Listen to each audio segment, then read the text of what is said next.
Hello, praise lord. మన ప్రభువును రక్షకుడైన యేసుక్రీస్తు వారి నామములో ఈ సాయంకాల శుభాలు మీకు తెలియజేస్తున్నాను. బ్లెస్డ్ టైమ్ విత్ జీసస్ అనేటువంటి సెషన్కు ప్రేమతో మనందరూ ఆహ్వానిస్తున్నాను. ప్రభులో మీరు అందరూ ఆనందిస్తున్నారని, మీ విశ్వాసంలో మీరు బలపరచబడుతూ దేవునిని సంతోషపెట్టే విధంగా మీ ఆత్మీయ జీవితాలు ఉన్నాయని నేను నమ్ముతున్నాను. ప్రభులో ఆనందించేటువంటి కృప దేవుడు మనందరికీ ఇచ్చాడు. మరొకసారి దేవునితో ఒక ధన్యకరమైన సమయం గడపడానికి ప్రేమతో మనందరూ ఆహ్వానిస్తున్నాను. చిన్న ప్రార్థన చేసుకొని ఈ సెషన్ ప్రారంభించుకుందాం. జీవం గల తండ్రి, మీకు వందనాలు, కృతజ్ఞతాస్తుతులు, స్తోత్రాలు మేము చెల్లిస్తున్నాం తండ్రి. గడిచిన వారమంతా సురక్షితమైన నీటిలో భద్రపరిచి, కాచి కాపాడి సంరక్షించి, మీ వాక్కు ద్వారా మమ్మల్ని బలపరిచి, మీ ఆత్మ ద్వారా మమ్మల్ని నడిపిస్తూ వచ్చిన విధాన్ని బట్టి మీకు స్తోత్రాలు చెల్లిస్తున్నాం.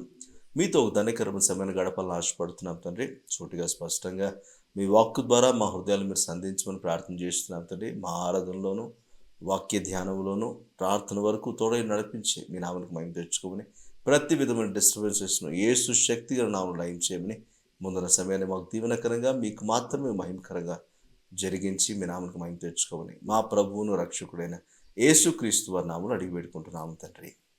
ఆమెన్. ఆమెన్. Praise Lord. కొద్ది నిమిషాలు ప్రభువును స్తుతించి గణపరుద్దాం. ఆయన నామాన్ని, ఆయన ఉన్నతమైన నామాన్ని మనం హెచ్చేద్దాం. ఆయన నమ్మదగిన దేవుడుగా ఉన్నాడు. మన పట్ల తన కృపను ఎప్పటికప్పుడు ఆయన విస్తారంగా అనుగ్రహిస్తూ ఉన్నాడు. ఈరోజు ఆయన కృపకు, ఆయన ప్రేమకు, ఆయన దయకు ఎప్పటికీ మనం రుణస్థులమే అని చెప్తూ అర్థాన్ని ఇచ్చేటువంటి పాటను పాడుతూ ప్రభుని స్తుతించి కనపడతాం.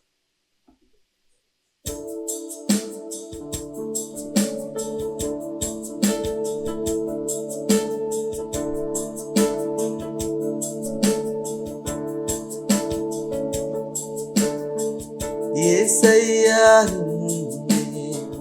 సేవింతును, ఆరాధింతును, స్తుతింతును. యేసయ్యా ప్రేమింతును, ఆరాధింతును, స్తుతింతును.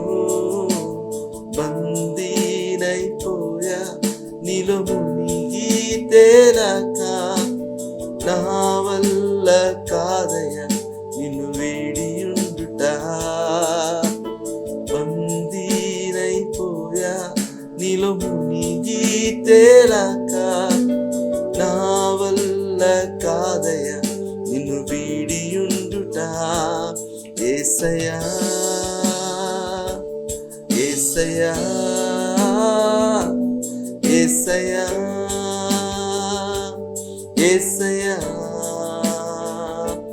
యేసయ్యా, యేసయ్యా, యేసయ్యా, యేసయ్యా. నన్ను వీడని నీ ప్రేమను, ఎడబాయని నీ కరుణను, వెన్నంటి ఉండే కృపలను వర్ణించగలనా.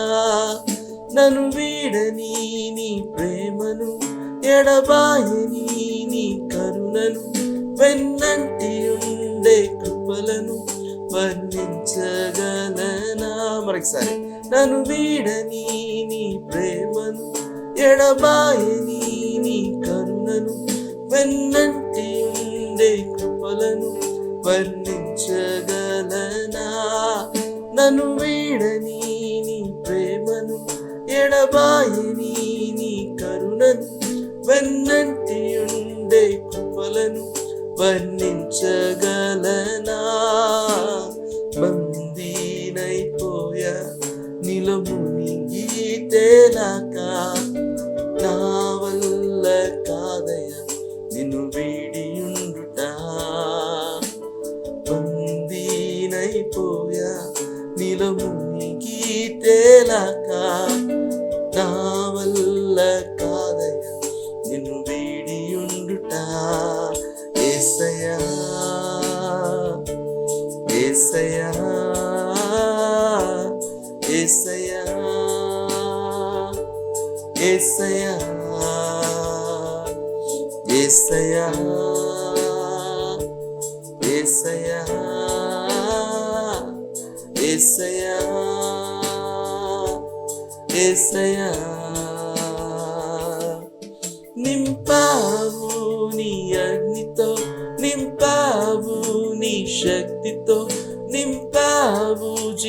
జలముతో నిన్నే మహిమపరతును. నింపావు నీ అగ్నితో, నింపావు నీ శక్తితో, నింపావు జీవ జలముతో నిన్నే మహిమపరతును. నింపావు నీ అగ్నితో, నింపావు నీ శక్తితో, నింపావు జీవ జలముతో నిన్నే మహిమపరతును. బందీనైపోయా నీలో మునిగి తేలాక, ఆ వల్ల కాదయ్యా నిన్ను వీడియుండుట. బందీనైపోయా నీలో మునిగి తేలాక, నా వల్ల కాదయ్యా నిన్ను వీడియుండుట. బందీనైపోయా నీలో మునిగి తేలాక, నా వల్ల కాదయ్యా నిన్ను వీడియుండుట. యేసయ్యా యేసయ్యా యేసయ్యా యేసయ్యా యేసయ్యా యేసయ్యా యేసయ్యా యేసయ్యా. నీలో మునిగి తేలాక నే విడుదలనే పొందా. నీలో మునిగి తేలాక నేను పొంగిపోయా. నీలో మునిగి తేలాక నే జీవమునే పొందా. నీలో మునిగి తేలాక నే బందీనైపోయా. నీలో మునిగి తేలాక నే విడుదలనే పొందా. నీలో మునిగి తేలాక నేను పొంగిపోయా. నీలో మునిగి తేలాక నే జీవమునే పొందా. నీలో మునిగి తేలాక నే బందీనైపోయా. యేసయ్యా యేసయ్యా యేసయ్యా యేసయ్యా యేసయ్యా యేసయ్యా యేసయ్యా యేసయ్యా యేసయ్యా యేసయ్యా యేసయ్యా యేసయ్యా.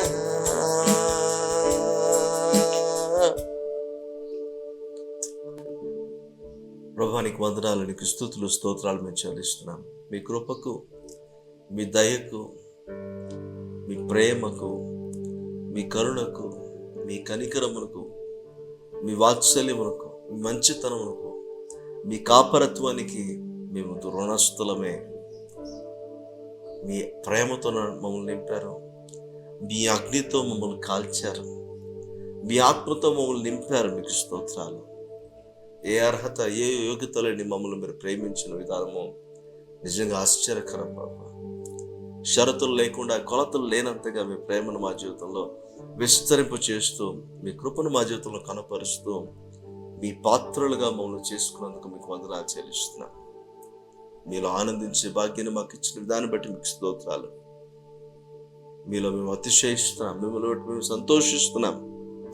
మా అతిశయానికి, మా సంతోషానికి కారణం నీవే, మా స్తుతులకు కారణం నీవే అని చెప్పడానికి ఎటువంటి సందేహం లేదు ప్రభా. సమస్తమైన మహిమ, ఘనతను, ప్రభావం మీకే ఆరోపిస్తూ, వేటి నుంచి అయితే మేము స్వతంత్రులుగా చేశారు వాటికి మేము బందీలు కాదు, కానీ ఇక మీ ప్రేమకు మేము రుణస్థులు అని తెలియజేస్తూ, మీకే స్తుతులు స్తోత్రాలు వందనాలు చెల్లిస్తూ, మా స్తుతిని ఆరాధనను మీకే సమర్పిస్తున్నాము తండ్రి. ఆమేన్ ఆమేన్ ఆమేన్.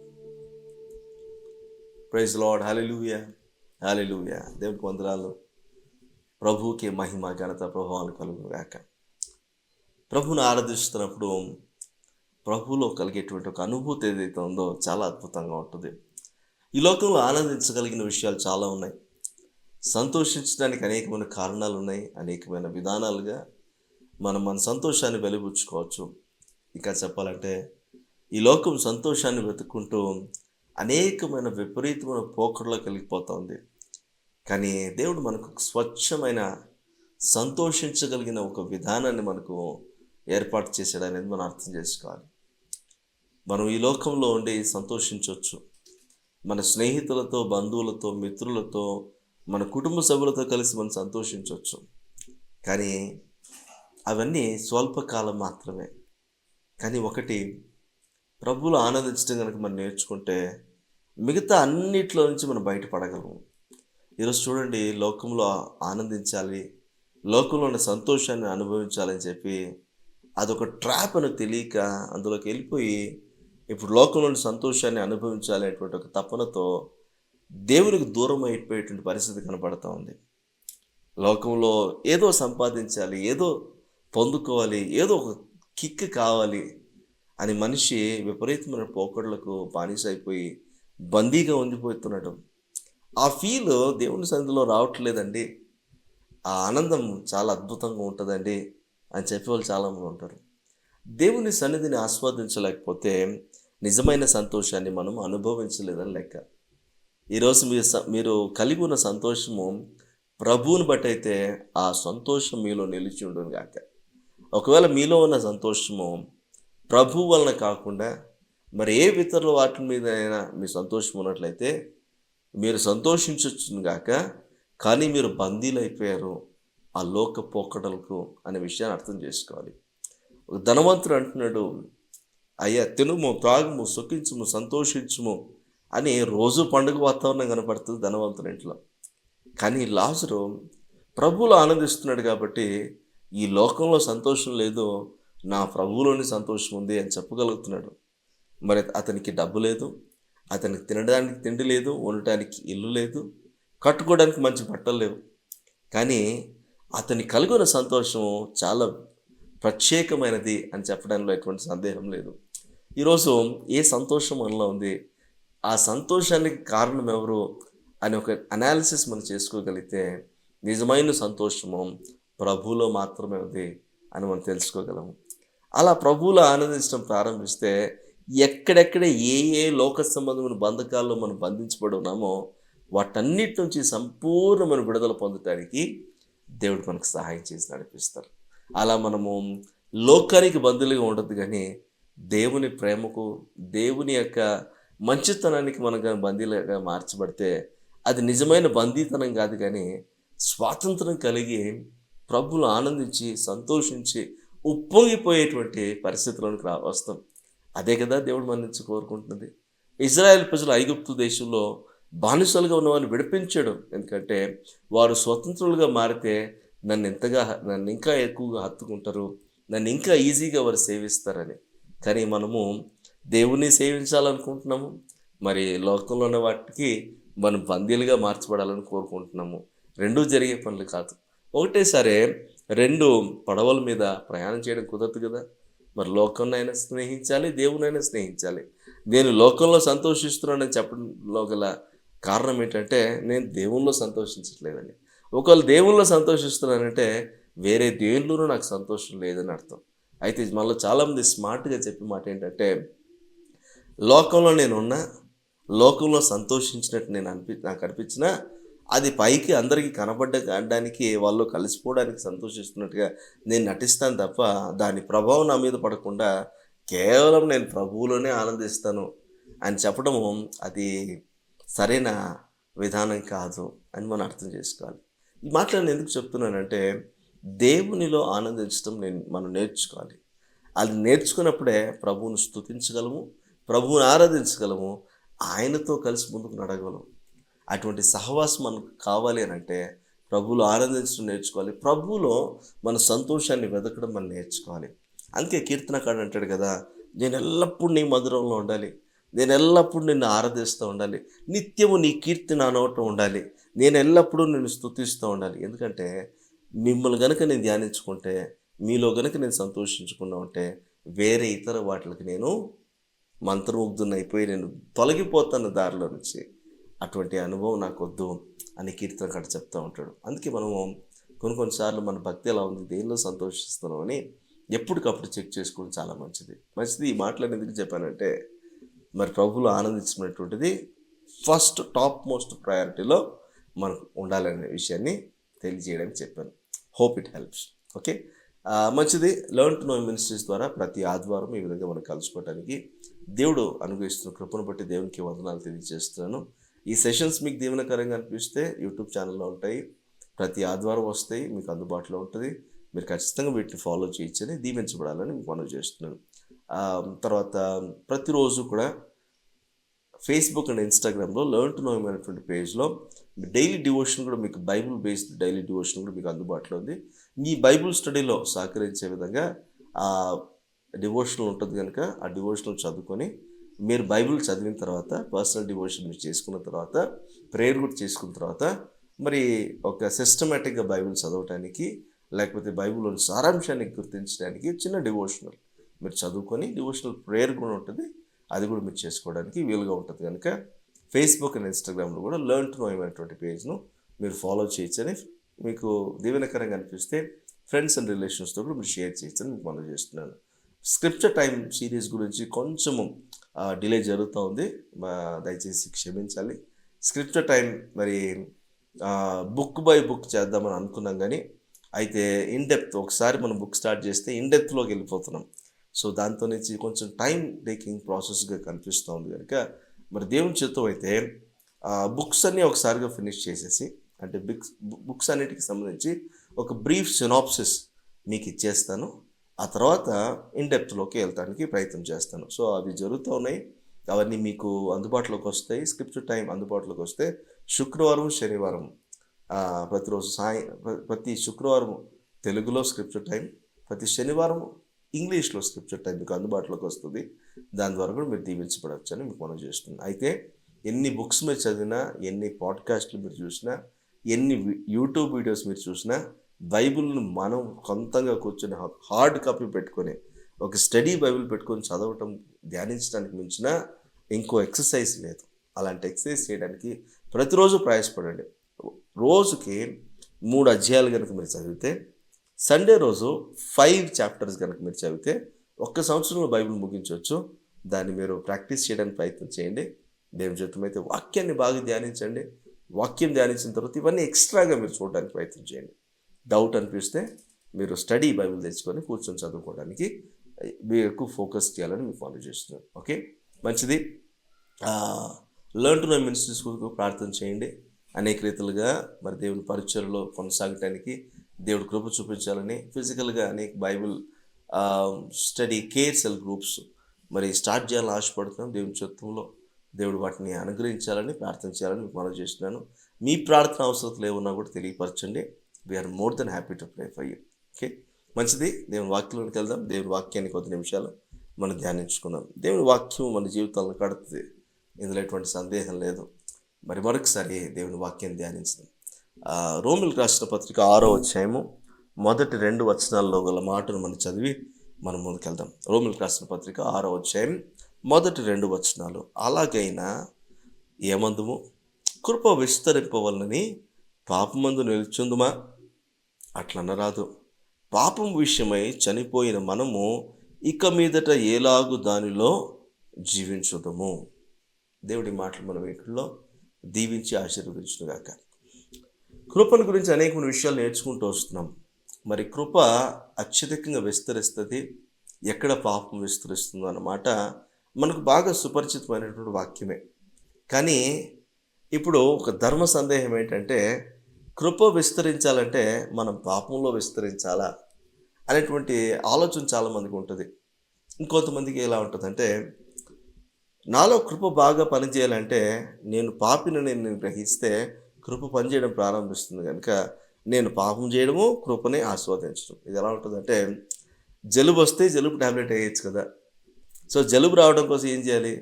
వేడి వాతావరణంలో ఐస్ క్రీమ్ తింటే పక్కా జలుబు వచ్చేస్తుంది. జలుబు వచ్చింది కాబట్టి ట్యాబ్లెట్ వేసుకుందాం, ట్యాబ్లెట్ వాడడానికి తప్పు చేద్దాము, జలుబు తెచ్చుకుందామని. ఒకవేళ అది కనుక ప్రాణాంతకమైతే పరిస్థితి ఏంటి? ఇప్పట్లో జలుబులు దగ్గులను ఈజీగా తగ్గేటట్లు కనపట్లే.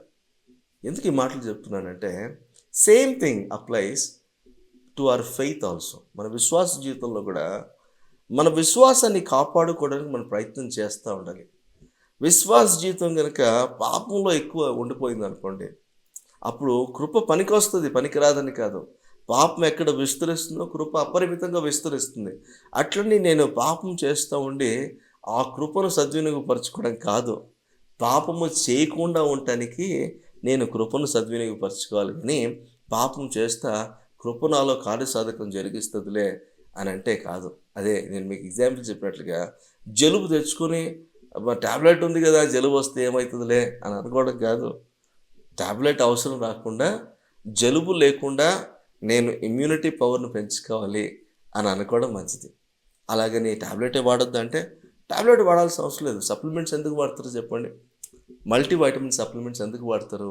సరైన పోషకాహారం మనం తీసుకోవట్లేదు కాబట్టి, మన బిజీ లైఫ్ స్టైల్‌లో మరి సరైన డైట్ మనం తీసుకోవట్లేదు కాబట్టి, పోషకాలు సరిగ్గా అందాలంటే సరైన ఆహారానికి సబ్స్టిట్యూట్‌గా ఒక టాబ్లెట్ వేస్తే సరిపోతుందని మనం అనుకుంటున్నాం. కానీ స్పిరిచువల్ డిసిప్లిన్స్ మీరు పాటించకుండా, ప్రార్థనాపూర్వకంగా మీరు జీవించకుండా, మీరు పాపానికి గనుక అలవాటు పడితే కృప పనికొస్తుంది కదా అనుకుంటే, కృపను షీల్డ్‌గా వాడుతున్నారని లెక్క. షీల్డ్‌గా ఎంతవరకు కృపను వాడగలరంటే, అంతవరకు మాత్రమే వాడగలరు. అందుకే పాపం విస్తరిస్తే కృప విస్తరిస్తుంది అనుకొని మనం పాపంలో కొనసాగకూడదు అని చెప్పడానికి పౌలు భక్తుడు ఈ మాటను రాసుంచాడు. ఎందుకు పాపం గురించి, కృప గురించి ఇంతగా మనం చర్చించుకుంటున్నాం, మాట్లాడుకుంటున్నాం అంటే, దేవుడు మన విశ్వాసాన్ని మనం కాపాడుకోవాలని కోరుకుంటున్నాడు. మనకు రక్షణ అనుగ్రహించబడింది. ఒక మాట నేను మిమ్మల్ని అడుగుతున్నాను, ఈ రక్షణ మీ క్రియలను బట్టి మీకు అనుగ్రహించబడిందా? ఒకవేళ క్రియలను బట్టి అయితే, మీ క్రియలను బట్టి మీరు సంపాదించుకున్న రక్షణను చెప్పడానికి ఉంటుంది. అయితే రక్షణ ఎవరు సంపాదించుకోలే, అది దేవుని ఉచితమైన వరముగా మనకు అనుగ్రహించబడింది. అయితే విశ్వాసముతో ఎప్పుడైతే ఆ వరాన్ని మనం తీసుకుంటామో, ఆ ఇవ్వబడినటువంటి ఆ వరము మనకు దేవుని నీతిని ఆపాదించి దేవుని బిడ్డలుగా చలామణేటట్టు చేస్తుంది. కృప వెంబడి కృప, అంటే కృప నుంచి అధికమైన కృపలోనికి మనల్ని నడిపించేటువంటి విధంగా ఈ కృప పనిచేస్తుంది. అయితే ఈ మాట జాగ్రత్తగా వినండి. ఇప్పుడు మన విశ్వాసము ద్వారా మనం చేసిన తీర్మానాన్ని బట్టి రక్షణను మనం పొందుకోగలిగాము. రక్షణను ఆల్రెడీ దేవుడు పెట్టాడు. ఆ రక్షణను నేను ఇప్పుడు విశ్వాసం ద్వారా యాక్సెస్ చేయగలుగుతున్నాను లెక్క. ఇప్పుడు యాక్సెస్ చేస్తున్నటువంటి మరి ఈ రక్షణను యాక్సెస్ చేయడానికి నేను వాడుతున్నది ఏంటి? విశ్వాసము. మరి ఈ కృపను నేను పొందుకుంటూ అనుభవంలో ఎదగాలంటే కూడా ఈ విశ్వాసం నా జీవితంలో కనపడాలి. విశ్వాసం లేనంత వరకు దేవుని కృప అంటే ఏంటో, దేవుడు అనుగ్రహించిన రక్షణ ఏంటో, దేవుడు అనుగ్రహించిన ఆత్మ ఏంటో మనకు అర్థమే కాదు. ఇలా మనకు అర్థము కానంత వరకు మనము అంధకార సంబంధమైన పాపపు జీవితంలోనే కొనసాగుతూ ఉంటాం. మరి కృప పనిచేయదు. ఎందుకు పనిచేయదంటే, మన ఫోకస్ అంతా అంధకార సంబంధ క్రియల మీద ఉంది. మన విశ్వాసాన్ని సరిగ్గా డిఫెండ్ చేసుకోలేకపోతున్నాము, విశ్వాసాన్ని కాపాడుకోలేకపోతున్నాము అని అర్థం. ఈరోజు మన విశ్వాసాన్ని చెరిపోయడానికే అనేక మంది అనేక రీతిగా ప్రయాసపడుతూ ఉంటారు. కొంతమంది మనల్ని పక్కుదోవ పట్టించడానికి మనతో మాట్లాడుతూ ఉంటారు. మన విశ్వాసం సరైనది కాదు అని మనల్ని నిరుత్సాహపరిచే విధంగా కొంతమంది మాట్లాడుతుంటారు. కొన్నిసార్లు మనకి అవిశ్వాసము లోన్ నుంచి వస్తూ ఉంటుంది. ఎందుకంటే మనం నింపబడట్లేదు. విశ్వాసం దేన్ని బట్టి వస్తుందంటే దేవుని మాట వినటం వలన బట్టి వస్తుంది. దేవుని మాటను వినకుండా, దేవుని మాటను ధ్యానించకుండా, విశ్వాసాన్ని మనం కలిగి ఉండకుండా, విశ్వాసం చేత మన హృదయాన్ని నింపుకోకపోతే వేరే వాటి చేత నింపుకోవడానికి మనకు చాలా అవకాశాలు కలుగుతాయి. అదే స్టార్టింగ్లో కూడా నేను మీతో చెప్పాను. ప్రభువులో ఆనందించకుండా ఉంటే వేరే వాటిలో ఆనందించేటువంటి ఒక ఆలోచన మీకు కలుగుతుంది. మరి ఇక్కడే మీరు ఆనందించగలిగితే ప్రభువులో, వేరే వాటి కోసం సంతోషాలను వెతుకునే పరిస్థితి ఉంటుంది కదా. సేమ్ థింగ్, ఆత్మలో ఆనందించేటువంటి వ్యక్తి విశ్వాసంలో బలపరచబడుతూ విశ్వాసాన్ని కాపాడుకుంటూ ముందుకెళ్తాడు. అంతము వరకు సహించిన వాడే రక్షించబడు అంటానికి గల కారణం ఏంటంటే, ఒక వ్యక్తి విశ్వాసంలో బలపరచబడుతూ ఎన్ని పరిస్థితులు కలిగినా, ఎన్ని అవమానాలు కలిగినా, శోధనలు కలిగినా, కష్టములు వచ్చినా, నష్టములు కలిగినా విశ్వాసం నుంచి తొలగిపోడు. ఎలాంటి ఉపద్రవమే రానిగాక తన విశ్వాసం పరీక్షించబడినా పర్వాలేదు, కానీ విశ్వాసంలో రాటు తేలుతారే తప్ప వారు విశ్వాసంలో కృంగిపోవడం కానీ, బలహీనపడ్డం కానీ, నిరుత్సాహపడ్డం కానీ అలయక సొలయక విశ్వాసంలో కొనసాగుతారు. ఎందుకు ఈ మాటలు చెప్తూ వచ్చాడంటే, మనం కొన్ని మాటలు నేను మీకు చూపిస్తాను. యూదా పత్రికలో మొదటి అధ్యాయం 3వ వచనం ఒకసారి మనం చూద్దాం. యూదా పత్రిక మొదటి అధ్యాయం 3వ వచనం. ప్రియులారా, మనకందరికీ కలిగెడు రక్షణను గూర్చి మీకు వ్రాయవలనని విశేష ఆసక్తి గలవాడనై ప్రయత్నపడుచుండగా, పరిశుద్ధులకు ఒక్కసారే అప్పగింపబడిన బోధ నిమిత్తము మీరు పోరాడవలనని మిమ్మును వేడుకొనుచు మీకు వ్రాయవలసి వచ్చెను అన్నాడు. అంటే రక్షణ విషయంలో మీరు దేవుని రక్షణను పొందుకొని దేవుని నీతిగా, దేవుని బిడ్డలుగా మీరు మార్చబడతారు అనేటువంటి విశ్వాసముకు సంబంధించిన బోధ మనకు అనుగ్రహించబడింది. ఈ బోధను మనం కాపాడుకోవాలి అనేటువంటి చాలా ప్రాముఖ్యంగా ఈ పాఠంలో మనకు కనపడుతుంది. ఈ బోధను కాపాడుకోవడం అంటే విశ్వాసాన్ని కాపాడుకోవడం. ఈరోజు విశ్వాసం లేకపోతే దేవుణ్ణి మనం యాక్సెస్ చేయలేని పరిస్థితి. విశ్వాసం లేకపోతే దేవుని కృపను యాక్సెస్ చేయలేము, ఆయన దయను యాక్సెస్ చేయలేము, ఆయన సహాయాన్ని యాక్సెస్ చేయలేము. ఇలా విశ్వాసం లేకపోతే దేవునికి ఇష్టలై ఉండటం అసాధ్యము, దేవుని అప్రోచ్ అవ్వటానికి కూడా కుదరదు. విశ్వాసం దేని వల్ల కలుగుతుంది? అగైన్ మీతో చెప్పాను, రోమిలకు రాసిన పత్రికలో మాట ఉంటుంది, దేవుడు తన వాక్కును మనకిచ్చాడు. అది మన చేతిలోను, మన నోటిలోను, మన హృదయంలోనూ ఉంది అని చెప్తున్నాను. చేతిలోకి వచ్చింది, అది నేను ధ్యానించడాన్ని బట్టి నా హృదయంలోకి తెచ్చుకుంటున్నాను. అవసరాన్ని బట్టి అది నా నోట్లోకి వస్తూ ఉంది. అవునా? ఇది ఒక ప్రాసెస్ గుండా జరగాలి. మరి చెప్పేవారు లేకపోతే ప్రభువుని గురించి తెలుసుకునే పరిస్థితి లేదు. ప్రభువుని గురించి తెలుసుకోకపోతే విశ్వాసంలో పెంపొందించబడేటువంటి అనుభవం లేదు. ఈరోజు చాలామంది ఎక్కడ తప్పిపోతున్నారంటే, ప్రభువును గురించిన విశేష జ్ఞానము మనకు వివరించబడట్లేదు, ప్రభువుని గురించిన ప్రత్యక్షత మనకు వినపట్లేదు.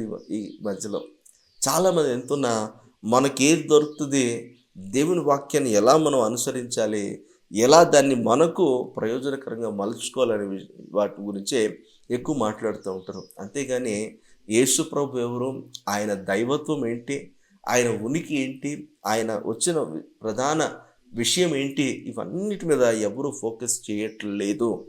అంటే విశ్వాసంలో పెంపొందించబడడానికి మనం ప్రయత్నం చేయట్లేదని అర్థం. విశ్వాసం గురించినటువంటి బోధ మనలో కలగట్లేదు. మన విశ్వాసం దేని కొరకు పెంపొందించబడుతుందో తెలుసా? కార్యాల కొరకు, మనం అద్భుతాల కొరకు, విడుదల కొరకు, ఒక పని దేవుని దగ్గర నుంచి పొందటం కొరకు మన విశ్వాసాన్ని వాడుతున్నాము తప్ప ఆధ్యాత్మికంగా బలపరచబడడానికి మన విశ్వాసాన్ని మనము వాడుకోలేని పరిస్థితి మనలో కనపడుతుంది. ఇక్కడే మనకు దేవుని కృప చాలా ప్రాముఖ్యంగా అవసరం.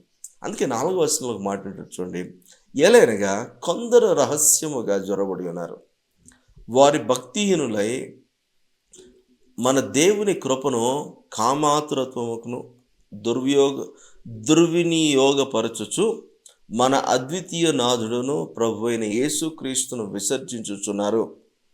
ఈ తీర్పు పొందుటకు వారు పూర్వమందే సూచింపబడి ఉన్నారు. కొందరు రహస్యంగా జ్వరబడి ఉన్నారంటే యేసు ప్రభు కూడా ఒక వర్తమానం చెప్తూ అన్నారు, ఒక ఉపమానం చెప్తూ అన్నారు. ఆయన గోధుమలు నాటాడంట. రాత్రి వచ్చి అపవాది గురుగుల మధ్యలో నాటేసాడంట. గోధుమలు గురుగులు రెండు కలిపి పెరుగుతూ ఉన్నాయి. గోధుమలకు ఎరువు వేస్తూ ఉంటే ఆ ఎరువు కాస్త గురుగులు ఎక్కువగా పీల్చేసుకొని వాటిని సద్వినియోగపరచుకొనేసి, మరి గోధుమలు అబ్జర్వ్ చేసుకునే ముందు గురుగులు ఎక్కువ అబ్జర్వ్ చేసుకొని గోధుమల కంటే గురుగులు ఎక్కువగా పెరిగిపోతున్నాయి. ఇప్పుడు అది గమనించేటువంటి వారు, మరి పని చేసేటవారు చెప్పారు, ఇలా జరుగుతుందంటే మేము గురుగులు తీసి పడేయమంటే, అదే వద్దొద్దు, అలా మీరు చేస్తే ఏమవుతుందంటే గురుగులను తీసేటువంటి క్రమములో గోధుమలు కూడా పెరికేసేటువంటి పరిస్థితి వస్తుంది. అలా కాకుండా రెండు కలిసి పెరగనివి, రెండు కలిసి పెరిగిన తర్వాత కోతకాలం వచ్చినప్పుడు మీరు వాటిని సపరేట్ చేసి గురుగులను కాల్చేసి గోధుమలు స్టోర్ చేసుకుంటారు కానీ అని చెప్పాడంటే యజమానుడు. అయితే ఇక్కడ ఒక మాట అడుగుతున్నాను, ఇప్పుడు గురుగులు గోధుమలు కలిసి పెరుగుతున్నాయి, ఎక్కువ రిసోర్సెస్ని వాడుకుంటున్నాము గురుగులు, గోధుమలు మాత్రము అంతకు వాడట్లేదు. మరి గోధుమ పంట ఎక్కువ వస్తుందా, గురుగుల పంట ఎక్కువ వస్తుందా? చెప్పాలంటే గురుగులే బాగా పెరుగుతాయి, గోధుమలు అంతంత మాత్రంగానే ఉంటాయి. మన ఆత్మీయ జీవితం కూడా ఎంతంత మాత్రంగానే ఉంది. దుర్వినియోగపరిచే పరిస్థితి, కామాతురత్వము కలిగించేటువంటి పరిస్థితి, అంటే ఇతర విషయాల గురించి లస్ట్, ఒక ఒక ఏమంటారు, ఒక వ్యామోహము మనలో కలుగుతుంది, వ్యసనం మనలో కలుగుతుంది. మరి కృపను దుర్వినియోగపరిచేటువంటి పరిస్థితి, విశ్వాసంలో ఇతరమైన వాటి కొరకు వాడేటువంటి పరిస్థితి కనపడుతూ ఉంది. మరి గోధుమలు పెరగట్లే, గురుగులు పెరిగిపోతున్నాయి. గోధుమల ప్రొడక్టివిటీ ఎఫిషియెంట్గా ఉండట్లే, ఎఫెక్టివ్గా ఉండట్లే, గురుగులు ఎక్కువైపోతున్నాయి. మరి పంట కాలం వచ్చేటప్పటికి అసలుకు నాణ్యత లేనటువంటి గోధుమలు వస్తే అవి ఎవరు కొంటారు చెప్పండి? దానివల్ల మనకు ఆరోగ్యం వస్తుందా? మనకు అవి సంతృప్తినిస్తాయా? పోనీ అమ్మితే మంచి రేటన వస్తుందా అంటే అది రాదు. అంటే మన ఆత్మీయ జీవితం మనకు పనికి రావట్లేదు, దేవునికి పనికి వచ్చే విధంగా లేదు, దేవుని రాజ్యంలో కూడా పనికి వచ్చే విధంగా లేదు. అలాంటప్పుడు మన విశ్వాసాన్ని కాపాడుకోవడం ఎంత ప్రాముఖ్యంగా అవసరమో, విశ్వాసాన్ని కాపాడుకోవడానికి మనకు అపరిమితమైన కృప కావాలి తప్ప, మన పాపం చేస్తా, పాపంలో కొనసాగుతా, ఆ పాపంలోనే కొనసాగుతూ కృపను వాడుకుంటూ ఉంటే అది దుర్వినియోగపరచడం అవుతుంది తప్ప సద్వినియోగపరచుకోవడం అవ్వదు. ఎందుకు ఈ మాటలు చెప్తున్నానంటే, మన విశ్వాసం అభివృద్ధి చెందాలి, అప్పుడే మన ఆత్మీయ జీవితంలో ఎదగలము. ఇలా ఎదగటానికి, ఆత్మీయ జీవితంలో బలపరచబడడానికి, విశ్వాసం కాపాడుకోవడానికి దేవుడు మనకు హెచ్చుగా తన కృపను ఇస్తుండగా ఆ కృపను మనం సద్వినియోగపరచుకోవడానికి ప్రయత్నం చేయాలి. ఈ కృపను ఎప్పుడైతే సద్వినియోగపరచుకోకుండా మనం వదిలేస్తామో, ఇక మన విశ్వాసంలో పెరిగే పరిస్థితి ఉండదు, ఆధ్యాత్మిక జీవితంలో ఎదిగే పరిస్థితి ఉండదు. అపవాది కల్పించే శోధనలకు లేకపోతే తంత్రములకు త్వరగా బానిసలైపోయి మనం నశించిపోతాం. ఈరోజు మన విశ్వాసాన్ని కాపాడుకోవడం చాలా అవసరం. అంతము వరకు మన విశ్వాసాన్ని కాపాడుకుంటూ మన జీవిత యాత్రలో మనం కొనసాగాల్సి ఉంది. మన అవసరాల కొరకు విశ్వాసం వాడేది కాదు, ఆత్మీయతలో పెంపొందించబడడం కోసము, కృపను సద్వినియోగపరచుకోవడం కోసము, దేవుని యొక్క కృపను వినియోగపరచుకోగలిగితే విశ్వాసంలో బలపరచబడడానికి దేవుడు సహాయం చేస్తున్నాడు. అలా ఎదిగిన వారు మాత్రమే దేవునితో ఒక చక్కటి సహవాసం కలిగి వారు దేవునిలో సంతోషిస్తూ దైవత్వంలో బలపరచబడుతూ అనేకమైన శోధనలు జయిస్తూ దేవునికి తగినట్టుగా మన జీవితాలు ఉంటాయి. అలాంటి కృప దేవుడు మనకు అనుగ్రహించాలని ఈరోజు మనం ప్రార్థన చేద్దాం. ఒకటే ప్రార్థన, ఈరోజు మన విశ్వాసం బలపరచబడాలి, మన ఆత్మ బలపరచబడాలి, దేవుడు మనకు అనుగ్రహించిన రక్షణలో మనం ఎదగాలి, విశ్వాసంను కాపాడుకుంటూ ముందుకెళ్ళాలి. దీని కొరకు దేవుడు నిర్ణయించిన కృపను మనం సద్వినియోగపరచుకోగలగాలి. దేవుడి కృప మనందరికీ అనుగ్రహించుగాక. అందరు కలిసి ప్రార్థన చేద్దాం. Thank you lord, thank you Jesus, మీకు వందనాలు తండ్రి, మీకు వందనాలు పరిశుద్ధాత్మదేవ, మీకు వందనాలు. ఈరోజు కృప మాకు అనుగ్రహించబడింది మేము పాపములో ఉండిపోవడానికి కాదు, కృపను ఒక లైసెన్స్గా తీసుకొని పాపంలో బ్రతకడానికి కాదు, కానీ పాపాన్ని అధిగమించి రక్షణ పొందటానికి, రక్షణను అనుభవించడానికి, నీతిలో కొనసాగటానికి, విశ్వాసంలో బలపరచబడడానికి, ఆధ్యాత్మికంగా ఎదగటానికి అని మీరు మాకు బోధించిన విధానం బట్టి మీకు స్తోత్రాలు. ఈరోజు మేము ఆ విధంగా విశ్వాసంలో బలపరచబడాలంటే మీ కృపను మేము సద్వినియోగపరచుకోగలగాలి ప్రభువా. మా విశ్వాసంలో ప్రభువా మరి ఎక్కడ కూడా లోటుపాట్లు ఉండకుండా మా విశ్వాసం మిమ్మల్ని సంతోషపెట్టేదిగా ఉండాలి ప్రభువా. ఈ విశ్వాసం మీ మీ వాక్కును వినడాన్ని బట్టి మాలో కలుగుతుంది.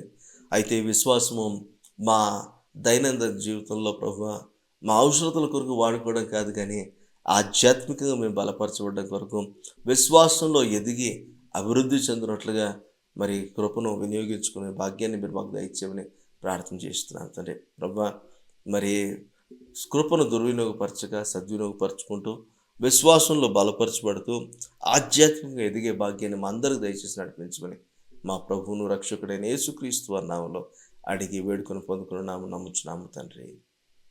Amen, amen. Thank you so much. మీరు దీవించబడుతున్నాను నేను నమ్ముతున్నాను. ఈ సెషన్ మీకు దీవెనకరంగా అనిపిస్తే ఫ్రెండ్స్ అండ్ రిలేషన్స్తో షేర్ చేయండి. నెక్స్ట్ ఆదివారం మరలా మనం కలుసుకుందాం. అంతవరకు దేవుని కృపలో బలపరచబడుతూ విశ్వాసంలో మీరు ఎదుగుతూ ఆత్మీయులుగా జీవించాలని ప్రభు పేట మీకు మనం చేస్తున్నాను. Thank you so much.